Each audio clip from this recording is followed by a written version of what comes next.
சிறுதானியங்களை பற்றி நாங்கள் பார்க்க போகிறோம். நிறைய வகையான சிறுதானியங்கள் இருக்குது. ஒவ்வொன்றும் எப்படி இருக்குது என்ன மாதிரின்றதை பார்ப்போம்.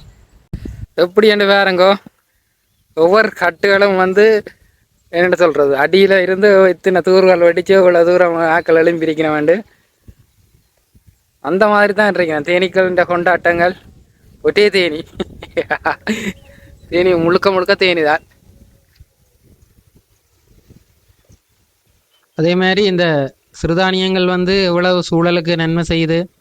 இந்த தேனீக்கள், குருவியல், அதை விட வண்டுகள், குளவிகள், அதே நேரத்தில் நிலத்துக்கு கீழே இருக்கிற உயிரினங்கள், முக்கியமாக மரட்டை, மண்புழு, அப்படியானதுகளுக்கெல்லாம் எப்படியான வேலைகளை செய்யுதுன்றது மக்களுக்கு தெரிவிக்கப்பட வேண்டிய, அது சம்பந்தமான அறிவுகள் கொடுக்கணும். ஏனெண்டா இப்போதான் மிக பெரிய அளவில் இப்போ இதெல்லாம் கிட்டத்தட்ட ஒரு 60-65 பிறப்புக்கு சாமை போட்டிருக்கணும். அப்படி அதே மாதிரி திணையல் அது பெரிய அளவில் விதப்பட்டிருக்குது. கம்பு அப்படி, இருங்கு அப்படியே ஒவ்வொரு பயிரும் இன்றைக்கு மக்கள் அதை பயந்து கொண்டு, அதாவது எப்படி அதை பிரிச்செடுக்கிறேன்னு தெரியாது, எப்படி அதை அறுவடை செய்கிறேன்னு தெரியாது, எப்படி அதற்கு நோய்வாய் வருமா, நோய்வாய்ப்படுமா, அல்லது அதை எப்படி பராமரிக்கிறேன்னு அப்படி பெரிய ஒரு பிரச்சனையில் இருந்த ஆக்கள் இன்றைக்கு அது சம்பந்தமான ஒரு பூர்ண விழிப்புணர்வோடு வித்தியாசமாக மக்கள் மத்தியில் சிறுதானியத்தை பெரிய அளவில் கொண்டாடினோம். இன்றைக்கு நாங்கள் இதை யோசிச்சிருக்கிறோம் என்னென்னா, ஒரு ஒரு ஒரு மக்கள் எல்லாரும் சேர்ந்து, முக்கியமாக இந்த விவசாயிகளுக்கு பெரும்போகத்தில் மிக பெரிய அளவில், இந்தியா மாதிரி மிக பெரிய அளவில் சிறுதானியத்தை செய்கிறதுக்கு ஒரு அறிவு எப்படி கொடுக்கலாம்.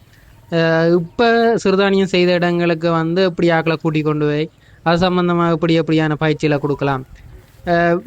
அதாவது செலவு குறைவாக, இப்போ நாற்று நட்டு தான், இப்போ நாற்று மேடை விட்டு நாற்று நட்டு அதில் இருந்து ஹார்வெஸ்ட் பண்ணுறதை பற்றி தான் இப்போ நாங்கள் போய் கொண்டிருக்குது. ஆனால் இதே நேரத்தில் செலவு குறைவாக எப்படி சிறுதானியத்தை செய்கிறது அப்படின்னு பெரிய விஷயங்கள் போய் கொண்டிருக்குது.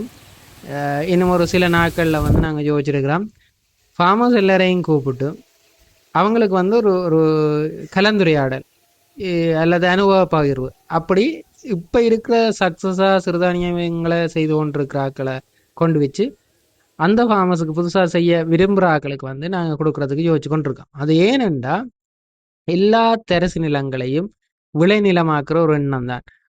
எங்கெங்கே எல்லாம் நாங்கள் செய்ய முடியாது, வர முடியாது, இங்கே பசலை இல்லை, நிலத்தில் பிரச்சனை, மற்றது தண்ணி பெற்றாக்குறை, அப்படி என்று எல்லாம் நினைச்சு கொண்டிருக்கிற இடங்கள் எல்லாம் இருக்குத்தானே.